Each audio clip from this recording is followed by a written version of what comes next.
So, electric shock. Assalamu alaikum. أعوذ بالله من الشيطان الرجيم بسم الله الرحمن الرحيم. That was a really good speech. I was watching it from the back, and I feel like I'm on cleanup duty now or something. So actually, that's what I'll do. I had a speech, but I literally threw the papers. I was, nonsense. I just want to maybe provide some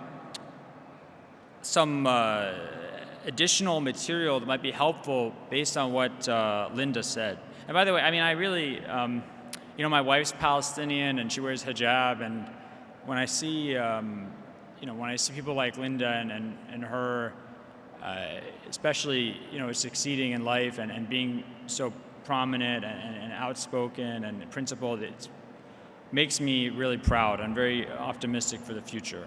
So, I was talking to her earlier about this. I think the next 4 years are going to be rough for our country, but I think they're really going to be good for Muslims. I think Muslims are going to come out of these 4 years, inshallah, much stronger, much more unified, and with a much firmer grounding in this country. That's nice of you to clap. Thank you. So, a lot of people have questions about, forming coalitions with non-Muslim groups. Some groups that have positions that we don't agree with, some social issues, some economic issues that we don't agree with, their lifestyles we don't agree with. And a lot of Muslims have problems with, for example, Black Lives Matter. They say, Black Lives Matter was founded by 3 lesbians, so we can't work with them. That's absolute nonsense. I want to explain why this is nonsense. Okay? First of all, I appreciate people thinking about this, but let's not be fooled by bad arguments. Okay? The Prophet ﷺ worked with non-Muslims. And I'm not even going to go into his uncle Abu Talib. a lot of people don't know this, but the Battle of Uhud, does anyone ever wonder why the Quraysh didn't continue to attack the Muslims after the battle had ended and the Muslims had retreated? They could have gone to Medina and attacked and maybe defeated the Muslims completely. Does anyone know why they hadn't? Because someone named Ma'bad from the Khuza'a tribe, a leader of the Khuza'a tribe, who was a mushrik, a polytheist, was actually a secret ally of the Prophet ﷺ. And he convinced the Quraysh leaders, don't go for another attack. So the Prophet had alliances with mushrikun, even though people who were not Muslim, they were mushriks. Before the battle of Hunayn, after the conquest of Mecca, when the Prophet and the Muslims ﷺ needed more arms and armor, the Prophet borrowed arms and armor from Safwan bin Umayyah, one of the wealthiest people in Mecca, who was still a mushrik. He was not Muslim, he was a polytheist. And later on he became Muslim, and he said, there's no one I hated more than the Prophet of God, but because he was so fair and just to me, he became the person that I love most in the world. So the Prophet worked with non-Muslims for good causes. And there's Imam Suhaib Webb, mashallah, he told me this earlier, and we were talking about it. It was a fascinating discussion, right? When the Prophet is going to the Treaty of Hudaybiyah in the year 6 or 7 of the Hijrah, he made a compromise. He made a compromise with the Quraysh to not pursue the pilgrimage that year, but to go the next year. And a lot of his companions were upset about this. How can you compromise with these mushriks, with these polytheists, with our enemies, people who fight us? And he said, this in Sahih al-Bukhari, لا يسألون خطة يعظمون فيها حرمات الله إلا أعطيتهم إياها. They cannot ask me for any item, anything, if they're going to glorify, or if it's going to lead to the glorification of God, except that I'll give them this thing. And then, as I was reading about this today, I found in the commentary of Muhammad ibn Abdul Wahhab on this book, Zad al-Mi'ad of Ibn al-Qayyim. I found this in there. And I'll tell you, if you're a fan of Muhammad ibn Abdul Wahhab, you'll be convinced by what I say. If you don't like him, you'll still be convinced of what I say, because if the most conservative person you can think of says this, then you have to accept it regarding non-Muslims. He says in his commentary on this hadith, he says that this shows that if somebody asks for something that is beloved to God, like, we can think like justice, like peace, like helping the poor. If someone asks for something that is beloved to God, you have to give it to them. You have to help them in that matter, as long as there is not something, a greater evil that will become because of that. So as long as there's not some greater evil that will be promoted by helping them with this cause that's good in God's eyes, you have to help them with that cause. You have to join with them in that cause. So think about this when we think about forging alliances in this country. What are we fighting for? What are Muslims fighting for? First of all, we're fighting for our right to be here and practice our religion freely. The right of Muslims to exist in this land, to be people who are standing for the word of God in this land. What can be greater than that? And what are people asking for from us? People who happen to be gay want to ally with us on a common cause. People who happen to be not Muslim want to ally with us on a common cause. People who we disagree with on certain political issues want to ally with us on a common cause. These are not weightier matters than the survival of Muslims in this country as free people. So just think about that. Think about weigh what you're trying to gain and what you're trying to prevent losing. Weigh that from the potential harms that could be caused. And in the case of Muslims in this country, 90% of the time, there's going to be something that much more important we're fighting for when we ally with non-Muslims, even those we disagree with, than any potential harm that can come from that.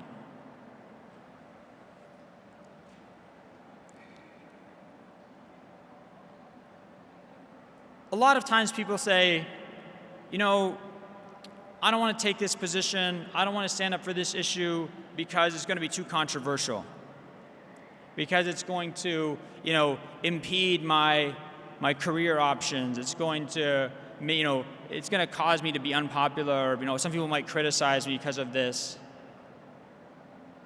But the last couple of weeks have been very informative for me. A lot of times people will say, Muslims, we shouldn't talk about the Palestine issue. We shouldn't talk about this issue or that issue, these controversial issues, because these are, too alienating. We're going to lose our place at the table. And I love this when people say, if you don't have a seat at the table, then you're being eaten for dinner. I always say to them, you forgot about another option. It's called being table decoration. Okay? A lot of times Muslims have ended up, during the last 10 years or so, they end up being table decoration. They're in the photo, they're lending, they're making the picture a little more diverse with some interesting clothing and different skin tones, but what do they show for it? What do they get for it? Nothing. Because Muslims aren't used to asking for things. We're not used to asking for respect. We're not using to demanding our rights as Americans. So, and I'm going to mention a brother whom I have a lot of respect for, I have a lot of affection for, and that's Representative Keith Ellison. I support him. He's a wonderful politician, and I'm very proud of him as a Muslim, as a person.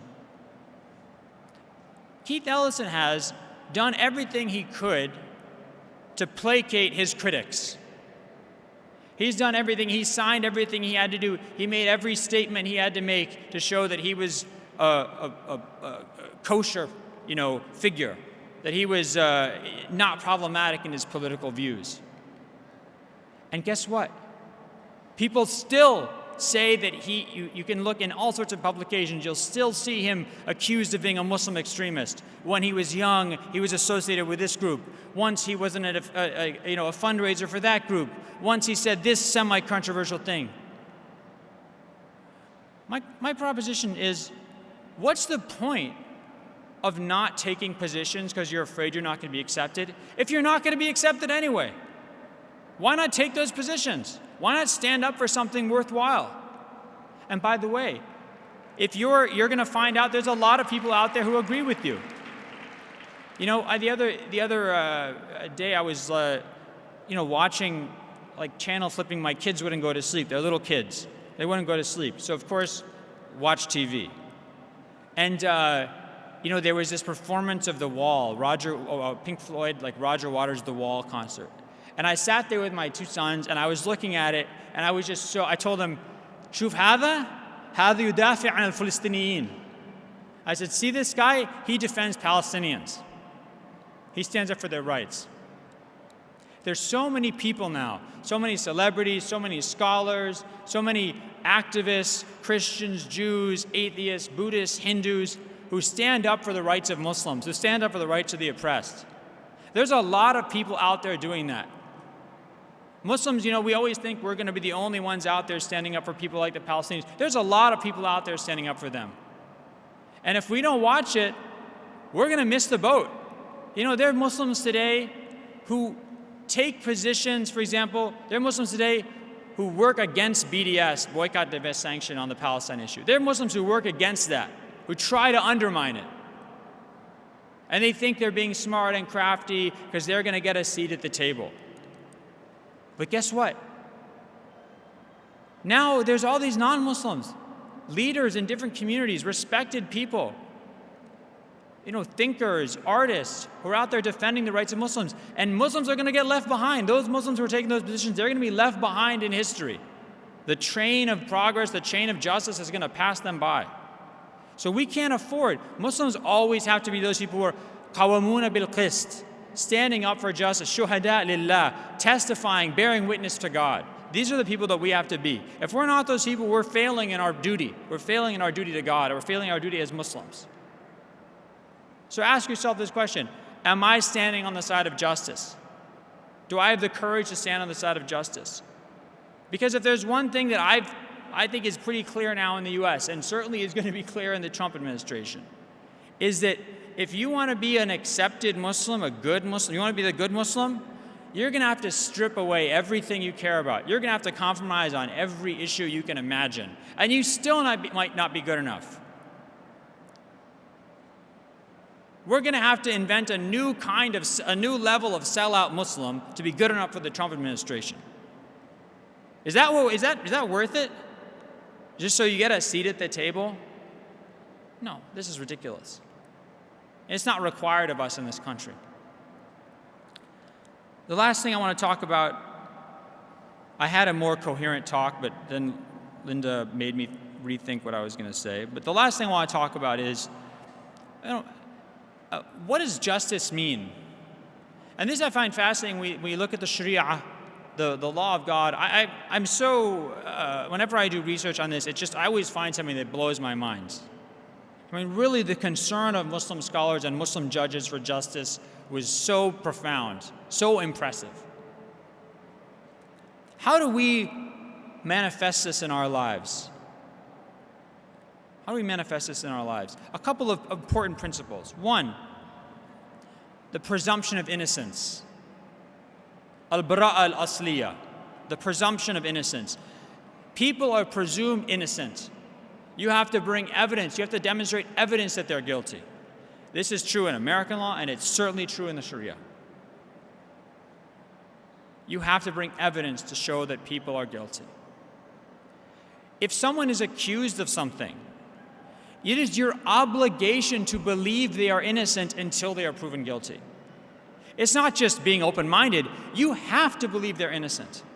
That is the only just thing to do.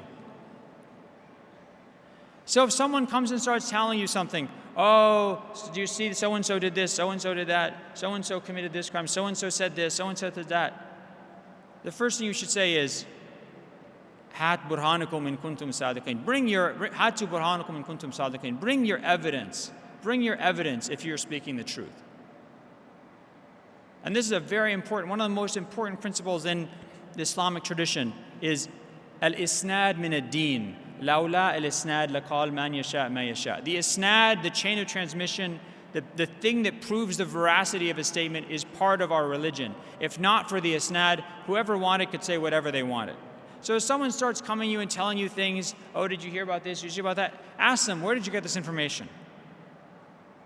Try and find out where they got this information. I mean, this has happened to me just in the last couple of days.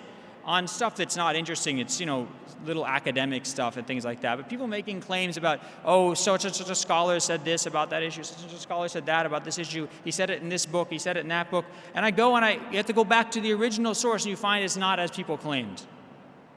Don't get carried away by rumor. Don't get carried away by what you're hearing. Don't get carried away by the whispers of the crowd. Always try and verify. Go to the source. What actually happened? Ask for evidence. This is how we can be just in our daily lives. This is how we can be just in our daily lives. We have to stand up for one another. We have to stand up for one another. This is very important. It's really easy to stand up for people after they're proven innocent, after their trials are over, after the problems have passed them by, after no one cares anymore. It's really easy to say, I was always with you. Can I get a selfie with you? Whatever. That's really easy to say. You know when it's hard is when the heat is on. And that's precisely when it matters. That's when you have to stand with people. That's when you have to stand with people. Regardless of who they are, regardless of whether you like them or not, there's a presumption of innocence. And another great example from the life of the Prophet, a hadith in Sahih al-Bukhari, that one of the companions, Al-Ash'ath bin Qais, had a dispute with a Jewish man over property. And they came to the Prophet ﷺ, and they were disputing, and they wanted him to be the judge between them. And the Jewish man had bayina, he had two witnesses. Al-Ash'ath bin Qais, who's Muslim, didn't have any witnesses. So the Prophet awarded the land to the Jewish man. Al-Ash'ath bin Qais said, Prophet of God, you're going to give this to this Jewish man and not me, and I'm a Muslim? And the Prophet said, he had evidence. He had this evidence, you didn't have it. This is procedural justice. This is following evidence, regardless of whether you're in the same camp or in the same club or in the same group as another person, as one of the claimants. Another thing, even when people, let's say someone is guilty of something, whether it's a crime or just a sin, a bad decision, a gaffe, even if someone's guilty of something, whatever it is, it doesn't mean we don't have compassion for these people. One of the things I think is really important is writing letters to prisoners. And if you go to my website, which I don't know, drjonathanbrown.com. I mean, I don't want to promote my website or something. It's pretty, actually now it's good. But the point is, on it there's a link for writing letters to prisoners. It's really, when you're in prison, getting a letter from somebody is it's like winning the lottery. That's what prisoners tell me. It's like winning the lottery. And writing a letter saying, hey, we're thinking about you, and I saw an interesting book the other day, or I hope everything's going well. This is a little thing you can do to really help somebody. And there's always this, and I felt it in my heart before I first did this, before I first wrote letters to a prisoner. I always felt this, there's something wrong. I'm writing someone who's guilty. I'm going to be associated with them. I'm scared to do this. And I was so happy when I got over that, because you know what? Just because someone's made a mistake doesn't mean they're still not a person with rights. If you make a mistake, if you found yourself in a bad situation, would you want everyone in the world to turn their back on you, or would you want them to also treat you with compassion? And we had a beautiful example of this in the life of the Prophet ﷺ, this the episode of Habib bin Abi Balta. There's a man who actually, a Muslim who's one of the people of Badr, who actually was sneaking a message to the Meccans and betraying the Muslim community because he was afraid of his family in Mecca. He was afraid that they would be harmed. And he was caught doing this. And the Prophet had mercy on him. He said, this man was afraid for his family. So even when people make mistakes, whether it's ethical mistakes, whether it's a social mistake, whether it's a criminal mistake, we still have to have compassion for these. This is part of Muslim justice. This is part of the justice of the Sharia, which is the omnipresence of mercy. Even when the law is being laid out, even when punishments are being meted out, one has to be merciful. Jazakumullah khair.